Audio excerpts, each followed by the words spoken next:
Hello YouTube, welcome back. It's been a week, no hasn't it? Yes, just over a week now since Oulton Park, US Auto Show, which was obviously a very good day for us. If you haven't watched the video that I managed to get uploaded last night now, make sure you watch it. It'll pop up, I don't know, just click the subscribe, go into the channel, and you'll see the videos there. But it was a very good weekend for us. Two class wins, some very good lap times, and the car was handling a lot better than it was previously. So all in all, we had a thumbs up weekend. And to top it all off, the little lady made her birthday a little bit better apparently. Daddy winning twice, so happy days. That's even better, isn't it?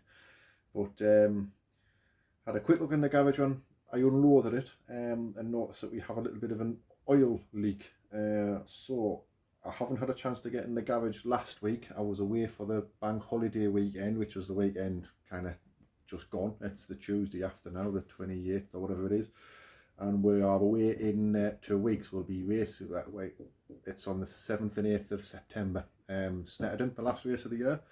So the plan already is to get the engine out and get it refreshed over the winter. It's been a few years now since Roland at ACR has done it. So I've already been in kind of pre-winter talks with Roland about a couple of ideas. I've got to try and squeeze a few extra horses out of it if possible, just because obviously, you know, the other guys in the class, we up against an MGB with an LS motor in, and Matt Smith and his Shimera with about 30 horsepower more than us. So we need to find something somewhere, just to try and live with them down the streets and things like that. So we're kind of seem to be moving forward with the handling. So now we just need to move forward with the power. So fingers crossed. But that's videos in the future for after the year. But what I want to do tonight is have a look. So we've got the Ben's torch. I'll flick it. So as you can see, I don't know if you can see down in there, in the valley gasket there. I don't know if I want to be able to see it. It's a bit wet. That's the easiest place to show you, isn't it? In there. So as you can see there, we have a little puddle of oil, which wasn't there after qualifying. So I didn't take the bonnet off after race one. The car felt good, so we had the bonnet off between qualifying and race one, but I didn't take the bonnet off between races, so I don't know if it was race one or race two that this is developing. But either way, it's here. We've got to deal with it. It's on the top of the engine, so I'm suspecting it's quite possibly going to be valley gasket leaking, just for where it is. If it is, I just need to make sure that the valley gasket doesn't have a split or anything like that, because I really don't fancy taking all the inlets off for the car to do an hour to then be fully stripped. So if it's something that will survive another hour's worth of running, happy days, good to go. If it's something that's a little bit more serious, we need to then assess, do I have a night kind of performing a little bit of open heart surgery, or do we call it season end a bit abruptly? We all know it'll be the former, and I want to go out to Snetterton and we want to try and end the season on a high, but got to be kind of practical with these things as well. So yeah, so in this video it's going to be over a couple of nights, this one. So but for the purposes of tonight, what I'm going to do is basically try and have an examine of see if I can find the source of the leak, see how bad it is, and see obviously if there's anything we can do about it. Sometimes on the Rover V8s, flick you back round, these clamps here have been known on, I have known them to come loose before. It's just like a metal clamp that basically kind of pushes the valley down. So it could be just something as simple as one of those. It could be something as simple as the rotor cover has come loose and it's actually coming out of, you know, the rotor cover. But the inlet on that side all looks dry. I haven't got around to the other side yet. So it could also be, of course, the blanking plug what we have here, which is where the distributor would normally go in. It could be leaking out of there. I very much doubt that bit though. I'd be very surprised if it was, because the oil would be going an awful long way to get out of there. But yeah, it's definitely a leak from the top, because the valley's wet. How do I put the torch on there?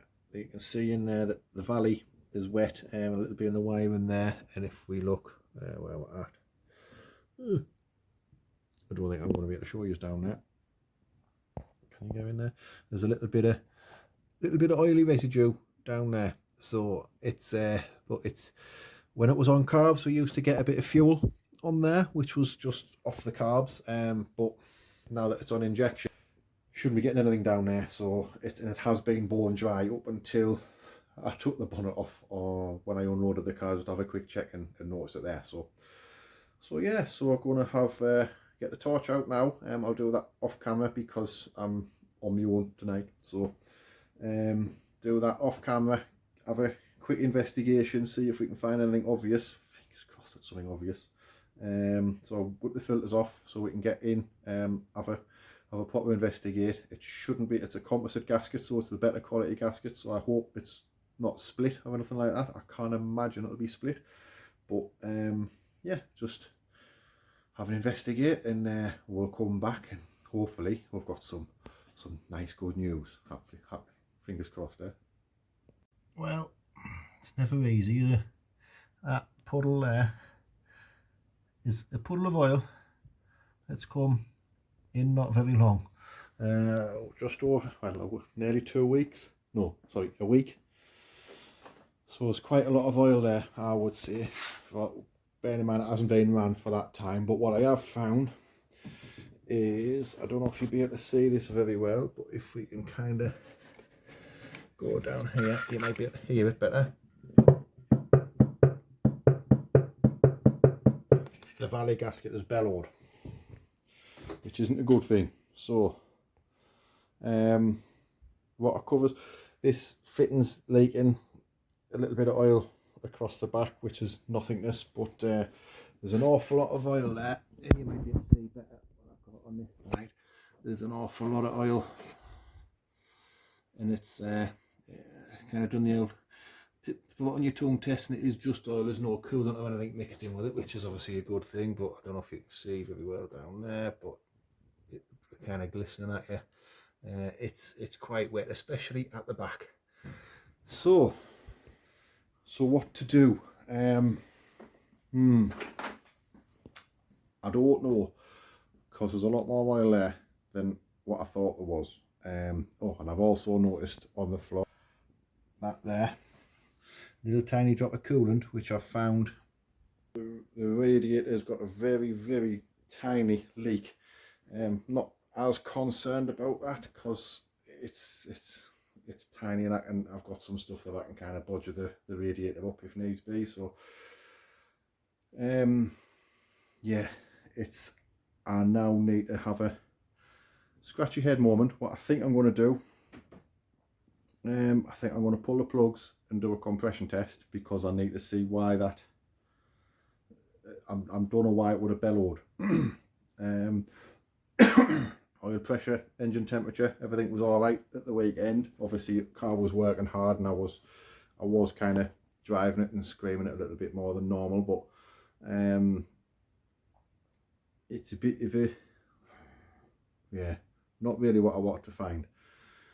But yeah, I think what I'll do is, I think all we can do is do a compression test, make sure everything looks all right on that side of it. I think I am going to speak to the engine builder first thing in the morning, Roland, see what he makes of it, see if he can kind of give any, well, he does it every day for a living, doesn't he? I mean, I can build engines, but I'm not an engine builder, so the deflated look. Yeah, not really what I wanted to find. Looking forward to Snetterton, but I don't want to do Snetterton if it's going to blow the engine, because I'd rather forfeit the meeting than have to lose, yeah, very, very expensive engine, because they ain't cheap, these things. So not good news. if we don't make Snetterton, we've had a cracking year, and we've definitely rounded it off on a high, haven't we? So it's what to do now. So it's head scratchy time now. Yeah, so that's going to be it for this bit, guys. I shall have something, do some thinking, do some digging, do some talking to the engine builder, and then come back. It'll be the same video, but kind of part 2 tomorrow. Once I spoke to people and make a decision on what we're going to do, because I haven't paid the entry fee yet. I'm entered, but I haven't paid yet, so there's still time to withdraw without losing a load of money.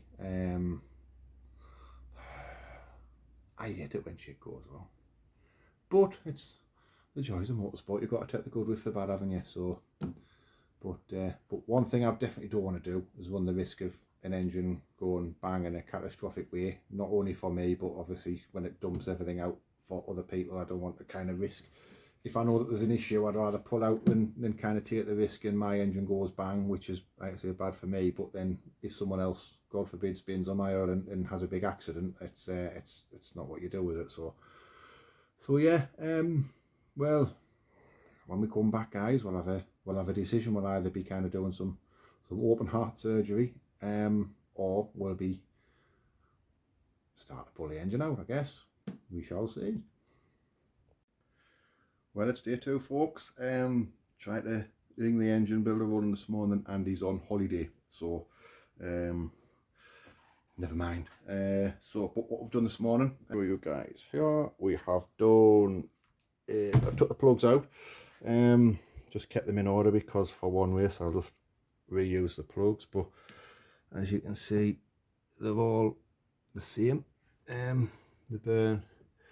So whether the people think that they're slightly rich or they're running nice, whatever it is, they're all running the same. That's the main thing. We've done a compression test. It's just leaking out. I think it's just the check valve's a little bit knackered, which I was thinking like dropping a little bit, but I think it's more down to an old gauge. But as you can see here, I'll turn the light off.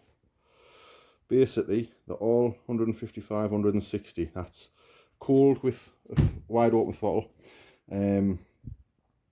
So some people might say that's good, some people might say that's bad, but the main thing is, again, they're all consistent across the board. You know, it's basically that's that they're all running kind of pretty much bang on perfectly to each other, aren't they? So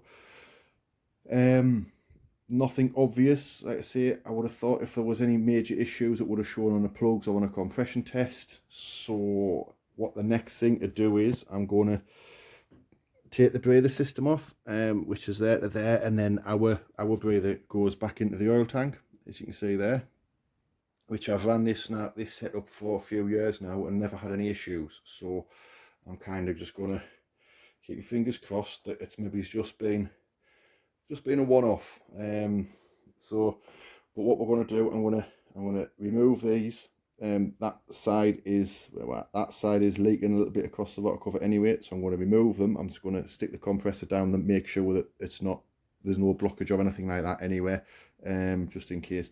I'll probably replace that length of black pipe, and I'll replace this one. It can't collapse because it's braided, but that one's not braided, so just in case it's kind of collapsing, if it's creating a bit of a vacuum, collapsing and causing a bit of positive pressure, so we'll put some braided hose on that black pipe there as well. Just belts and braces, and for one race meeting we'll just send it, I think. But yeah, so I feel a little bit better now, in that there's no obvious signs of error or anything like that. It was already kind of maybe meant, well, if we have to stop, at least we've got out on a high. But what's the worst that can happen?